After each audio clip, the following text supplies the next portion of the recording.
আজকে যে অগ্নিকাণ্ড হলো তার ইসলামী আন্দোলন বাংলাদেশের ভূমিকা কিরকম ছিল সবার মধ্যে? ধন্যবাদ আপনাকে। আপনারা জানেন ইসলামী আন্দোলন বাংলাদেশ গণমানুষের সংগঠন। ইসলামী আন্দোলন বাংলাদেশে প্রতিষ্ঠিত হওয়ার পর থেকে বাংলাদেশের যে কোনো জায়গাতে এই ধরনের অগ্নিকাণ্ড বা দুর্যোগ সহ দেশ ও জাতির প্রয়োজনে সবসময় কাজ করে যাচ্ছে। এরই ধারাবাহিকতায় আমাদের স্বেচ্ছাসেবক টিম সারা বাংলাদেশে প্রত্যেকটা জায়গাতে প্রস্তুত থাকে। আজকে আমরা যখন অগ্নিকাণ্ডের সংবাদ পেলাম, আমরা প্রথমে পেয়েছিলাম ফেসবুকের মাধ্যমে। আমরা তখন আপনার 5 নম্বর এভিনিউর একটা প্রোগ্রামে ছিলাম। আমরা দেখার সঙ্গে সঙ্গে আমাদের পল্লবী থানাতে ইনফর্ম করে দিয়েছি।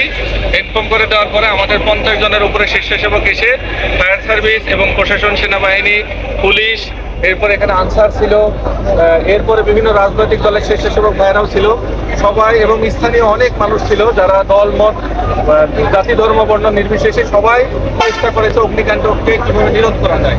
তো আমরা ইসলামী আন্দোলন বাংলাদেশ আমাদের পক্ষ থেকে শুরু থেকেই আমরা অগ্নিকাণ্ডের সময় ছিলেন। আপনারা জানেন যে আমরা বিশেষ করে যখন আসার পর থেকে আমরা তাদেরকে সহযোগিতা করার চেষ্টা করেছি। জি, সেক্ষেত্রে ক্ষয়ক্ষতি কেমন হয়েছে জানতে পারছেন কিনা? বলতে আমরা যে ভবনটা যিনি ভাড়া নিয়েছেন তার সঙ্গে কথা বলেছি।